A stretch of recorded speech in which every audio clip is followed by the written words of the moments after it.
Okay. Think you're live now. Okay, that's good evening, everyone. You're welcome to AYLF platform. Wherever you are, good morning, good evening, good afternoon. On today's menu, we just cooked something, and it's really a disturbing factor here in Accra, Ghana. It's something that is not part of the culture, but it's a menace that is gradually growing on us where we're seeing as young African leaders, we've thought about this. During the course of the week, we released a press report, went viral. You can check Asasi Radio, you can check GTV and other online platforms as well to see what our president said about this particular minute. And today we're grateful to, however, have the founder himself, Mr. James, here to discuss into details why he felt that he needs to do a press release and also his thoughts on this menace catching up with us as you.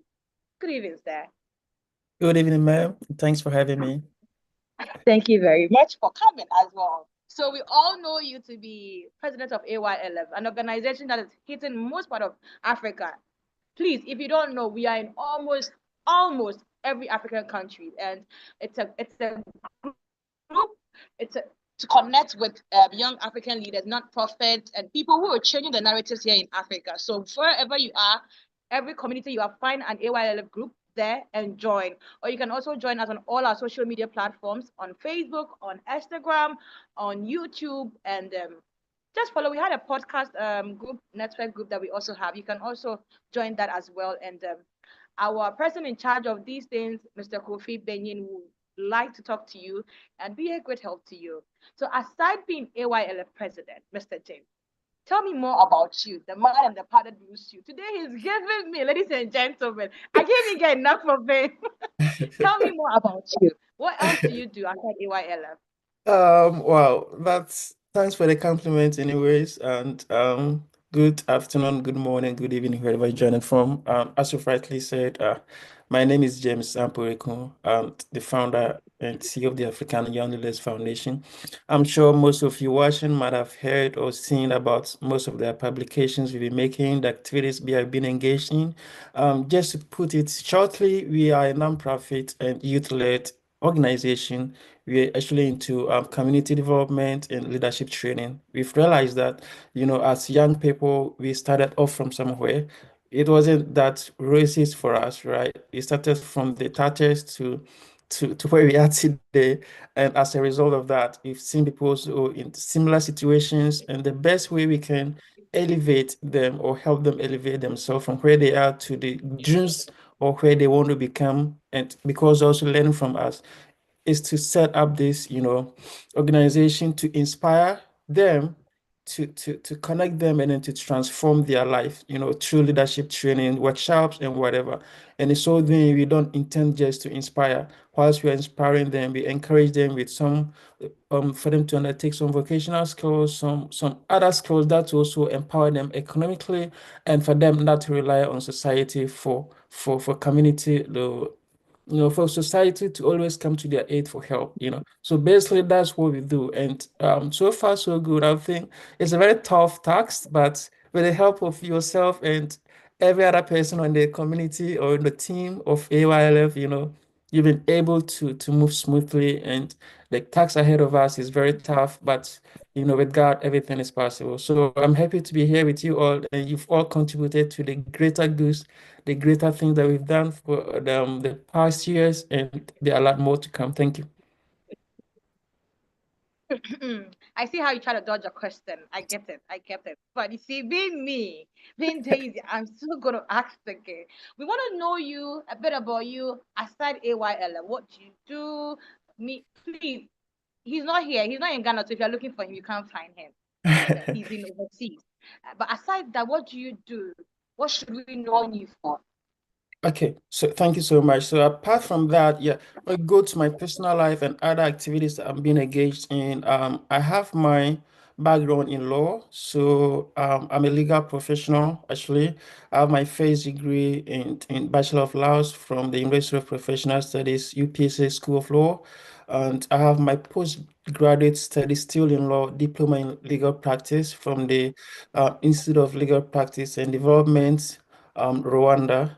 Okay, so from there, I had to pursue other, portfolios from other things, and besides that, I've been the president of like most, a lot of international, organizations. For instance, I'm currently the Director of Finance and Fundraising at Africa Area Network. We are area of society. We are trying to bridge the gap between cases that are being settled in the law court and out of the law, because we believe that the law, the good lawyer is not the one who always go to court. The good lawyer is the one who resolve dispute outside of the court, and that's where most often the money comes from. So we are building that platform. It's an international organization. We are headquarters in Nigeria, and besides that, I'm also into I work with a consulting and a marketing firm here in the United States. And besides that, I also have an organization, a campaign I'm forming up. To be coming to life very soon, and yeah, and several other things. I can't mention them all here, I that's know, I know, I know. that is what Ladies and gentlemen, I don't know what you were watching us from, but this man, you should follow his social. He is loaded. He's a man of wisdom and multiple talents, seriously. And he's just like me. He has the heart of the whole of Africa at heart. He's very passionate about changing narratives, just like me. So if you're a young person, you want to follow him, instead you want him to mentor you, whatever, just reach out to him on all of his social media handles. Or you can, like already mentioned, you can go through AYLF on all social media handles, Facebook, Instagram, YouTube, and then reach out. Our person in charge, Mr. Kofi Benyon, will lead you to him. Now, the topic of the day. This one, I usually skip videos on this thing because it's kind of like calling it crawls into your skin when you see it, and it's very weird. I know you're in the state, but it's gone so viral. Unfortunately for us, it's the way that Ghana is being known now. And I made a post on my LinkedIn prior to this. I was like, this is not what put us in vogue. This is not what will put us in African 100 countries or African 100 men. This is not what we want the world to know us for. For a time in period, we were known for football. We were known for Kwame Nkrumah. We were known for gold. We were known for cocoa and a lot of multiple things. And of course, our democracy being stable. But what is happening is not what we want to be known for. This whole juggling of cops and dead bodies. Before we delve into Mr. James, have you seen any of these videos? How did you feel? You know what? Whenever I see it, as you've rightly put, I feel so disgraced. I feel so embarrassed, most especially when I'm watching with people who are not known to that. And I know Right. there are still a lot of people in Ghana who are also not known to it. It's something that is becoming of trend, of which we are trying to keep, at this early stage. And before I start off with, I'm that one of kind of a person where if I see people like Dr. Kwame Nkrumah, as you said, if you mention Ghana, those are the things we are known for. Dr. Kwame Nkrumah, Malcolm X, may mention of Martin Luther King, Nelson Mandela. That these people, when it comes to activism, that when I see their quotes on any inscription, I cannot bypass it. I must read, regardless of the situation I'm in. And I want to be fortified by my opening statement by saying that in Martin Luther King's, days of, I have a dream speeches and writings, he made a profound statement that, the very day we become silent about things that matter, our life ends that time. So our life ends the very time or the very day we begin to become silent about things that matter. And these are things, what is happening in Ghana. I will not say the whole of Ghana, it will be some part, but for the fact that you don't know the exact locations that such incidents are happening, you classify that it is occurring in Ghana, right? Right. So I think that as a young people, it is pertinent for us to take it up and to curb these menace from the early stages before there is an outbreak of any, unforeseeable, incident in Ghana. I don't want to classify under something that will be seen as a COVID only in Ghana, but whenever I see it, I become so like embarrassed, and I think it is something you should address, and that is why I really push for this issue to be addressed accordingly and through using the youth voices and platforms. Yes. Right. So if you just joining us, it was the plan to, watch your appetite a bit about what we're going to be discussing today. And once again, my name is Daisy Mina NG, AYLF President for Ghana. I'm here with our founder and CEO, Mr. James.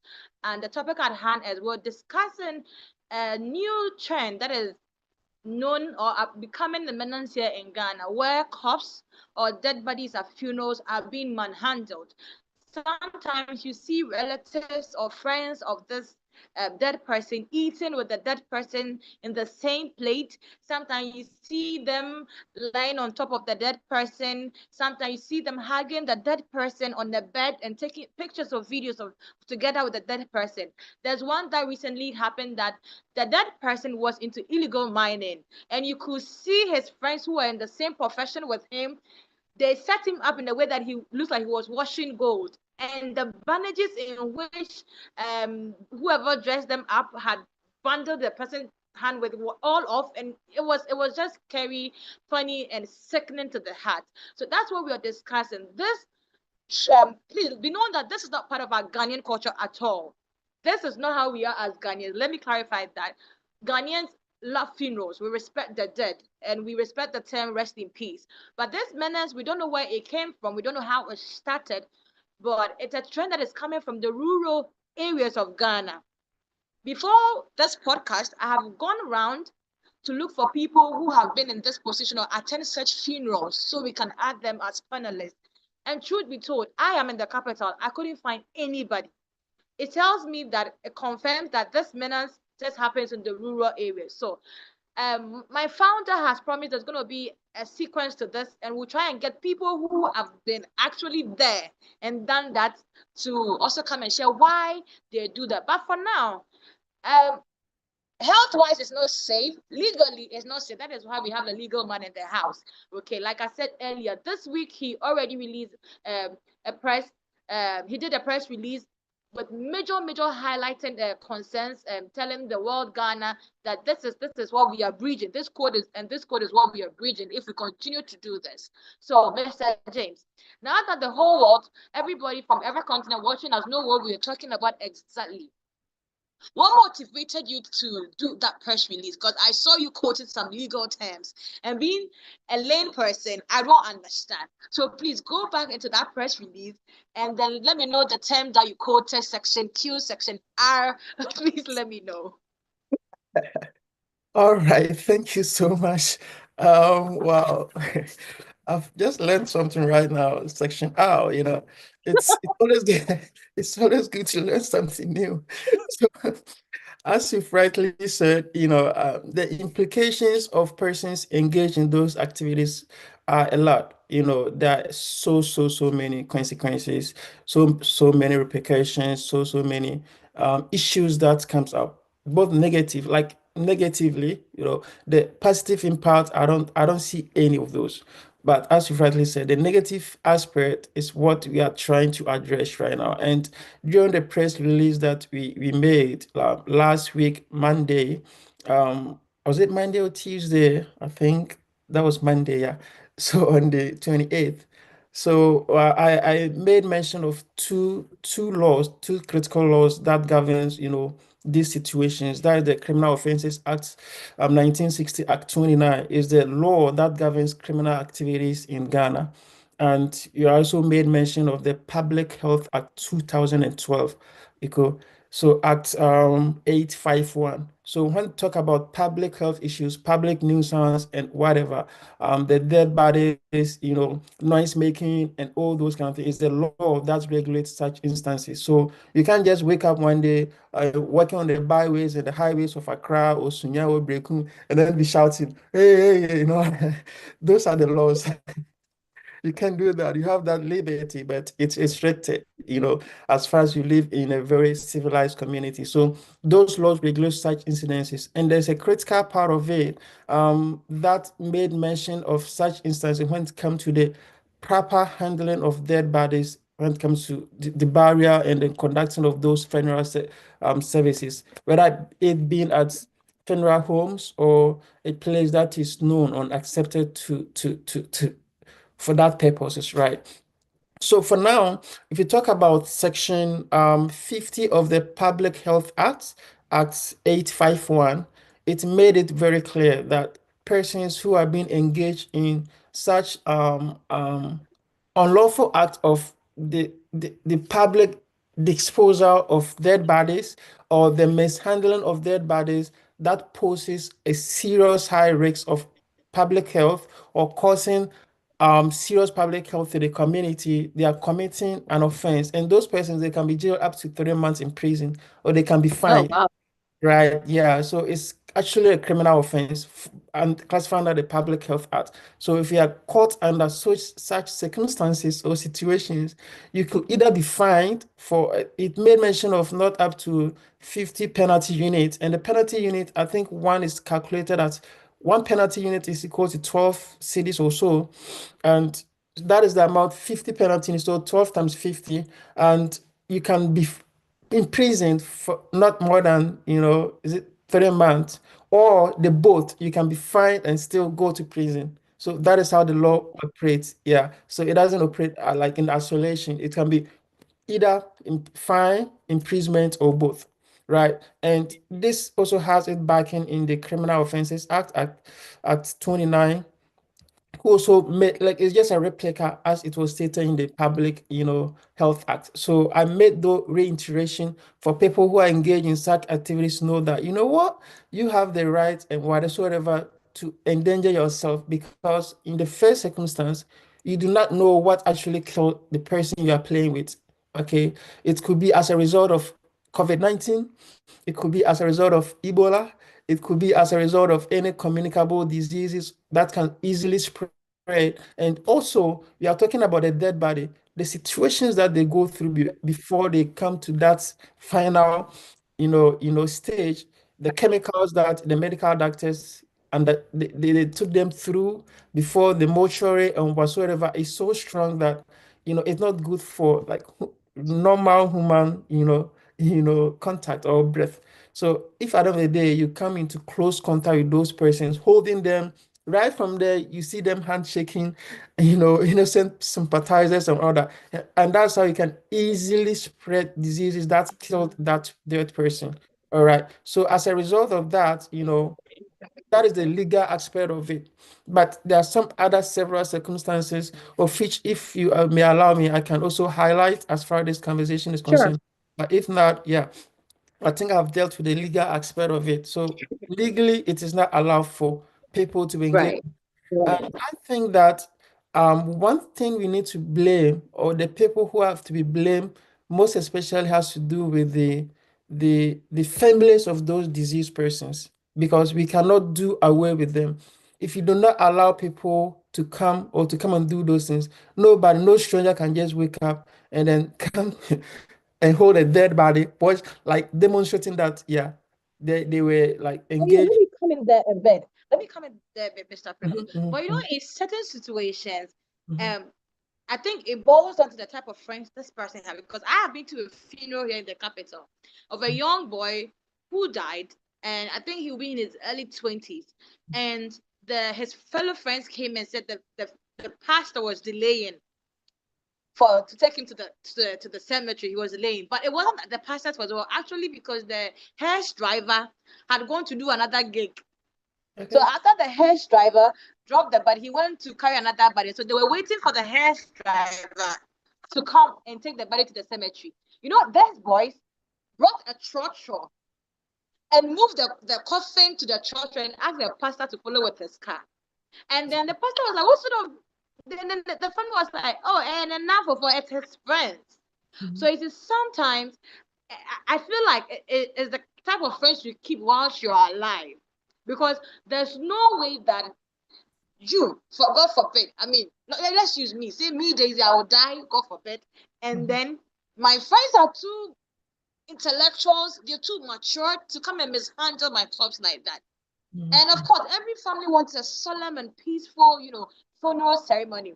But mhm, in this cases, I don't know whether, I mean, there's red now. People are drinking and mixing stuff. So can we say that it's a drugs that get them to that state where Um, they do such stuff? Um, yeah, to some extent, I would say yes. To some other extent, I would say no. Now, the yes will come in, yeah. If when you were alive, the kind of company you keep or the kind of friends you have in your circle could define those your end result. Maybe you are late in state and they will just be like, oh, you're delaying. Because at that point in time, they've gone high, right? Yeah, Yeah, they've gone high and like they feel like no, they're in a different world at that point in time. And that is why the law even makes it criminal. So that incident you just narrated is the whole thing that the Criminal Offences Act is trying to talk about, the Public Health Act is talking about. You're trying to interrupt, you're causing you're trying to take something that doesn't belong to you. If the mere fact that he or she was your friend doesn't give you that authority to undertake those acts that you've done. And that is what constitutes the criminality of it, right? So supposing the family members of that deceased person set up and then pursue the matter, it will have been a landmark for people who are undertaking those acts right now to desist from such activities, right? But for the fact that they were being reluctant, for the fact that they assume it is something that no, it is almost done in that community and they see nothing wrong with it, then let it go. And the law says that the ignorance of the fact that you, ignorance of the law is no excuse. All right. So the mere right. fact that doesn't know it's a criminal offense doesn't exculpate you from any criminal liability. Right. So to that extent, I still have a blame to blame the family members of those deceased persons. And I would say that if you don't allow it, it's never going to happen, you know. And most disturbing thing is that if you go through the comment section of places that those videos have been posted, some people are seeing it as normal. People are making fun of it. And whenever I see it, I say to myself, like, there's an African proverb that always says that the dance of a mad person at the market square is only funny if he's not a family member. Today, Mm, you're laughing on social media because it is somebody else's family member who is being demonstrated or undergoing such activities. Today, if it happened to be your mother or your father or your brother, will you be happy? Will you be in the same situation, commenting and laughing under the post instead of you condemning it? Absolutely not. So I think that we need to be up with our game. We need to come to the realization that the world is evolving and there are certain acts that we should desist ourselves from, right? So to that extent, if I first of all blame the family members that, but that is not the case that yeah, they also don't have a voice to say. They have a voice to say, and they yeah, can also help escape that situation. And now, as we've spoken about the implications that some of these incidents may bring. If talking about legal consequences, we are saying that it is criminal and must be condemned. People found culpable they'll be prosecuted or can be prosecuted, sent to jail, fine, or both. Now, the other thing has to do with the health and environmental risks. When we talk about health, I've just spoken about it in a brief previously.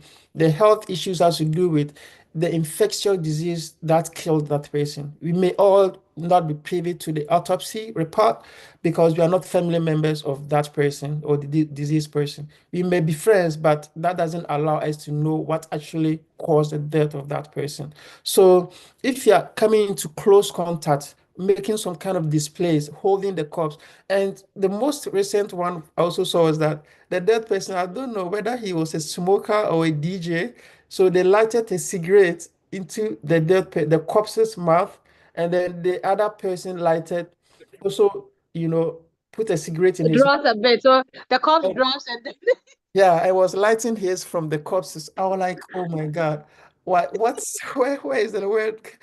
What like is it that we cannot reason anymore? You know, the chemical stages that they're going through to keep them not to decay and all that. Once they're undergoing that laying stage, they begin to melt.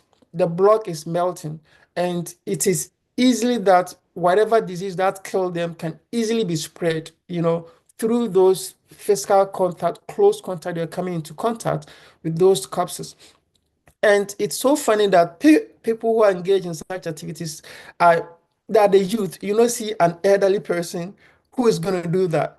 And AYLS stand for the youth. We are saying that we are preparing the next generation of African leaders.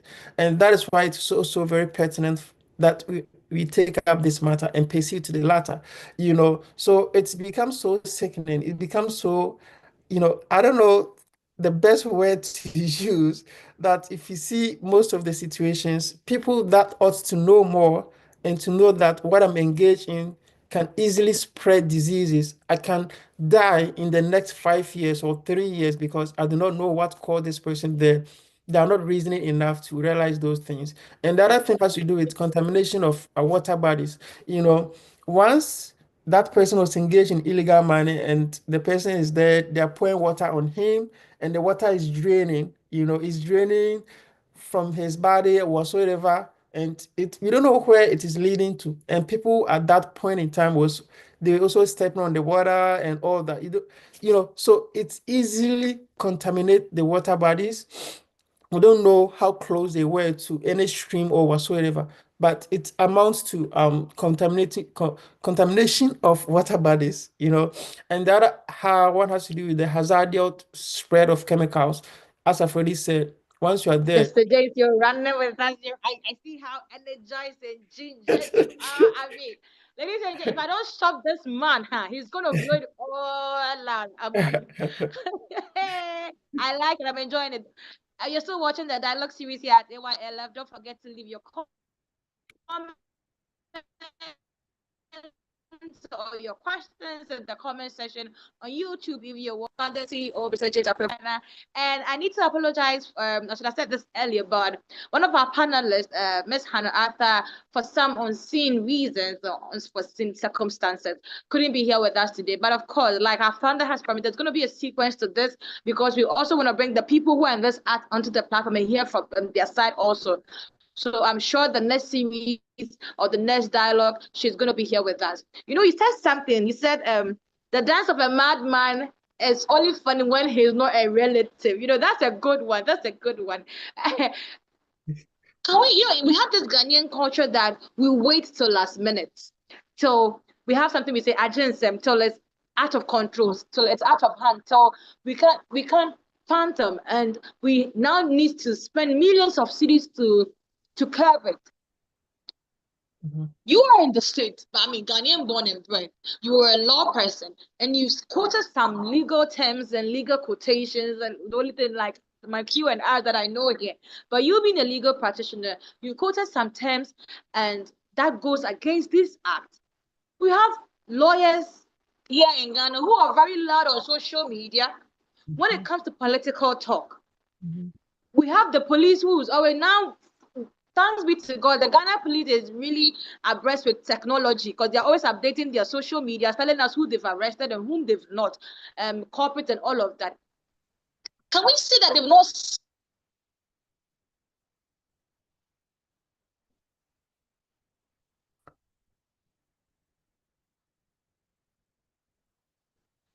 Um, I'm sorry, I'm unable to. Okay.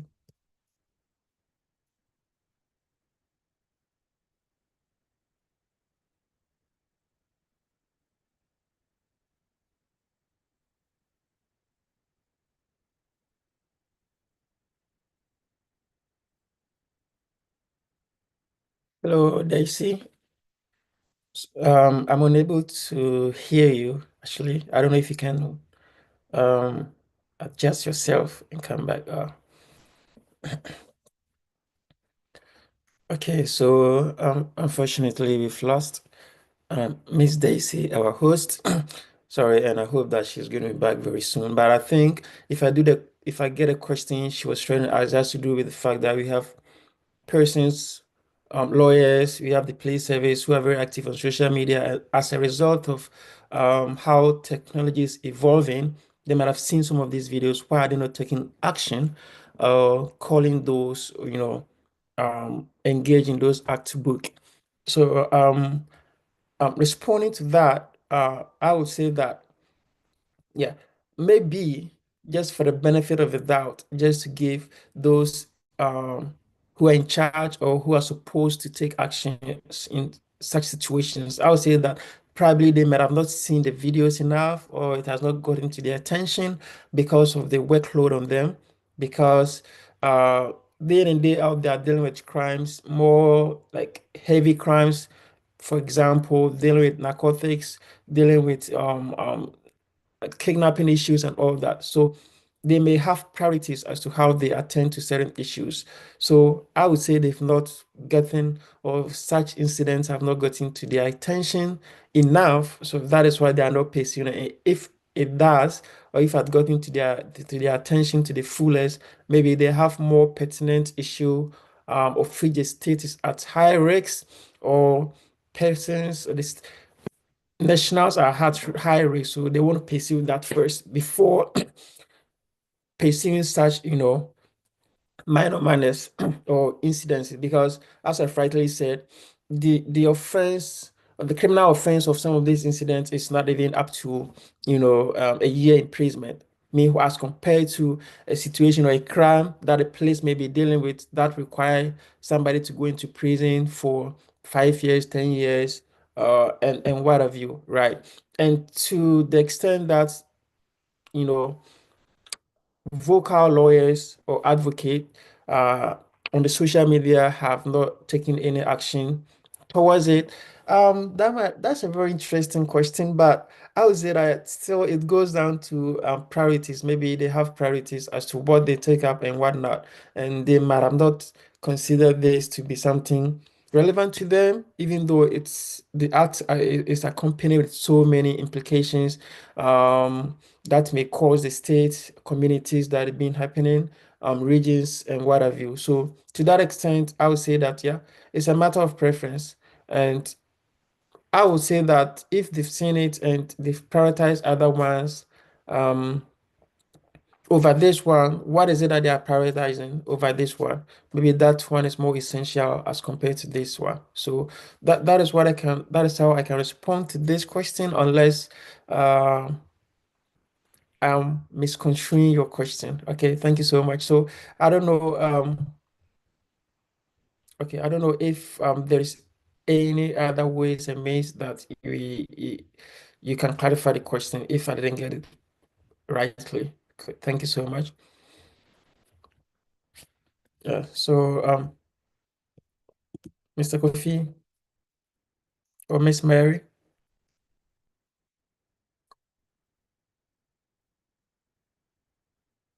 Okay, so I'll continue to, before Daisy chip in, I was elaborating on some of the circumstances, the implications that, you know, the mishandling or the improper handling of corpses at funeral grounds can cause.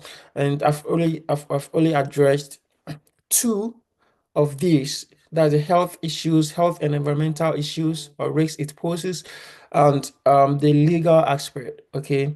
Legal regulations that are being breached as far as these activities are concerned.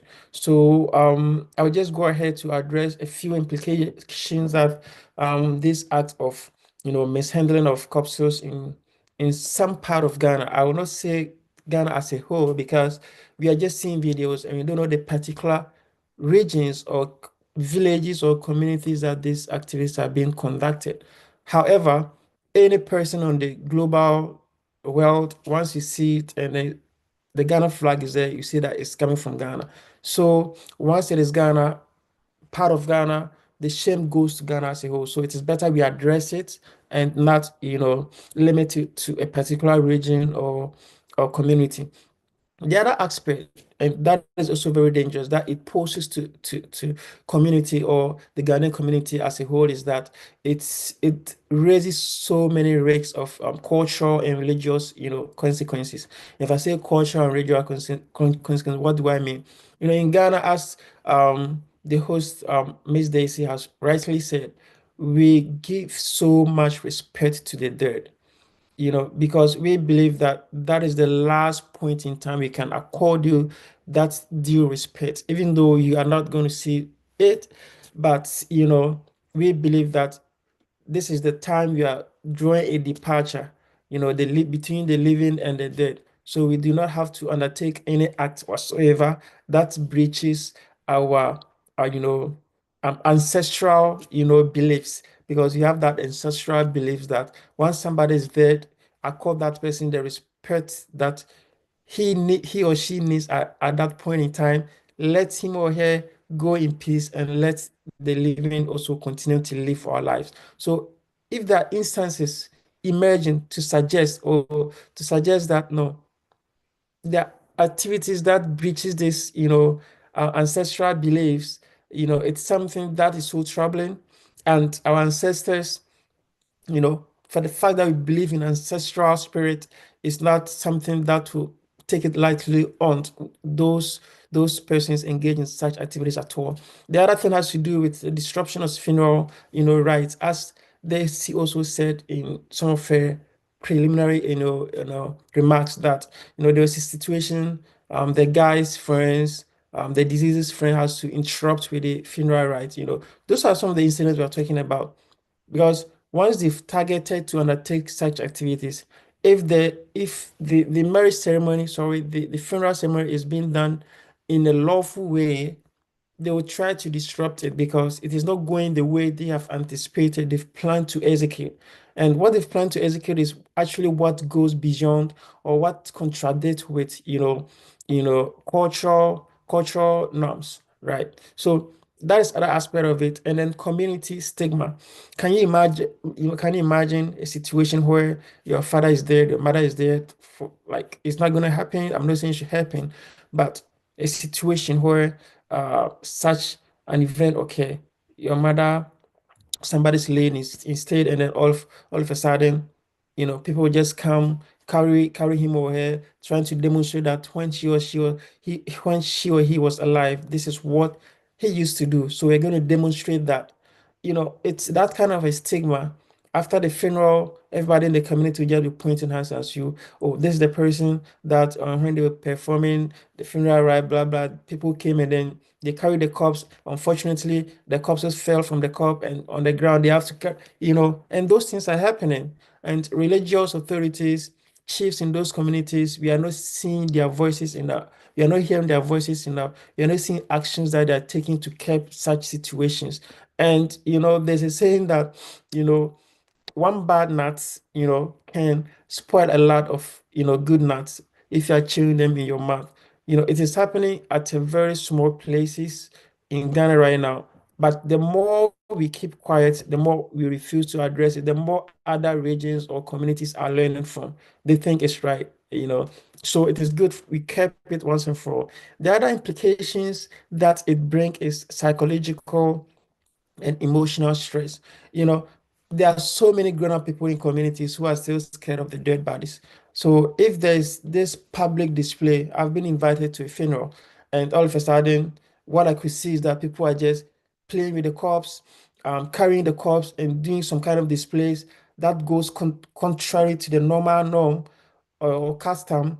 That's distress, that's emotional trauma that you suffer. You went there with clear intentions to observe a very peaceful and organized and civilized funeral ceremony, but you end up seeing something else, and that can harm you for the whole night. You going there alone was a fear that you're trying to conquer. You've gone there and experienced another fear. So next time, when you're engaged or when you're being invited to a funeral, that thing comes to mind that that acts that happen, is it going to happen in this one? So that is one other thing. And that's, emotional distress is something very serious we need to address as a country. So we are looking forward to a situation where all these activities will be cut on, addressed accordingly by those institutions. For example, the police service, the Ghana Health Service, because the police service, this is a criminal offense, this is a criminal act. You do not necessarily have to wait upon somebody to lodge an official complaint before you can take up the case. You can do it so motu. You can do it once you have all the necessary evidences all across the social media platform. And it's one thing that we're looking forward to doing as a way to curb the situation. We've gotten we've catch the eye of media houses. They're talking about it, but in a few weeks, if you do not see any action at all from the police service, the Ghana Health Service, the environmental um control, agency and whatever, the best thing would just be, the best option for us is just to lodge a formal complaint with the police service, give them all the evidences that we think, to the best of our knowledge, can help curb this issue, right? And the other issue has to do with the economic implications. All these things boil down to economic situations. And if a water body or water bodies are contaminated, okay, due to or as a result of some of these acts, because you're throwing water on the dead body, and it is going to, you know, further lead to the further contamination of water bodies underground or whatsoever, the state will require money to treat that water. Whatever contamination it may cause, the state need money. If it's a disease that there's a peculiar disease this person died from, and you are playing with the dead body, obviously you're going to, come into contact with those diseases. And once somebody is there, the easiest way you can transmit that disease can be transmitted to you is very easy. It's very easy. And if there's any community outbreak of this disease, or if the person died as a result of disease, that can easily be spread. The state or that community will need money, will need government intervention to curb it, and to require money for that to be done. And that is why we pray, and we are wishing that we shouldn't get there at all. Let's just try to solve it whilst we have, the voices. And that is why AYL is standing for. The last thing that I'll talk about, I don't know before, I don't know if Mr. Kofi or Miss Mary will have any question for us. As I know, I'm told we do not have any questions whatsoever from YouTube. Those of you watching us from YouTube, we do appreciate it a lot. And those of you watching us from Facebook also, we welcome all of you. Thank you so much for watching us. And now, my conclusion remarks will be that, as I've said previously, you know, these are things that we are taking them lightly. And you go to the comment sections and some of the videos that you watch, you see that people are making fun of the situation without paying attention to the implications that it is going to cause and causing to the community, whether it being health and environmental risks, whether it being cultural and religious, consequences, where offenses such as ancestral beliefs, there are communities who still believe in these things, and whether it being psychological and emotional distress, whether it being, the legal breaches and whatever it is. Okay. The dance, I say that again, the dance of a mad person at the market square is only funny if that person is not your family member or relative. And to that extent, it is happening with other people today. Tomorrow, it may be somebody very close to us. So let's put in all our best and try to fight it. And now we are calling on all stakeholders. We're urging the Ghanaian authorities to enforce public health and environmental laws, and to educate the public on the proper handling of, you know, dead bodies at funeral grounds in Ghana. We are saying that, yeah, these are offenses under the Criminal and Other Offenses Act 29. We are saying that this act also violates the Public Health Act. It poses high risks of infectious diseases and whatsoever to persons within that community. We are calling on local authorities to intervene, the chiefs to intervene, and to call people to order. Okay, so the improper handling of, human remains in Ghana is not just a logistical failure. It is also a breach of cultural, ethical and legal, standards. And we are calling on all stakeholders. We are calling on the nation. We are calling on all young activists living in Ghana right now in communities that these activities are being conducted, to condemn them and called perpetrators to action, and invite the police whenever such things is happening, so that they can intervene and safeguard the integrity of the Ghanaian community, safeguard the integrity of the dead body, and safeguard the well-being of innocent sympathizers who have decided to leave whatever thing they were doing or they supposed to be doing to attend that funeral, because at the end of the day, the health of the living, okay, cannot be compromised when it comes to we trying to sympathize with people who have loved who have lost their loved ones. So to that extent, this will be the end of today's youth dialogue discussion, and we really thank you so much for coming through today. To this is the little that we can do to also add our voice to the proper governance of community, the proper living in our community, and then to shape the future that we all wish for. So thank you so much for joining us today, and we wish to see you once again some other time. Have a good evening, good morning. Once again, my name is James Amporiku, and today with me is Daisy Mina Enchi, and she was our wonderful host. Unfortunately, something came up and her life was disrupted. So thank you for joining us. You will also being joined in the house with Mr. Kofi Benyen, Mary Joyce Takali from Uganda. So it was a very awesome day. They didn't come, live, but they're the technical, staff behind this live. Thank you very much and have a wonderful day. Bye bye.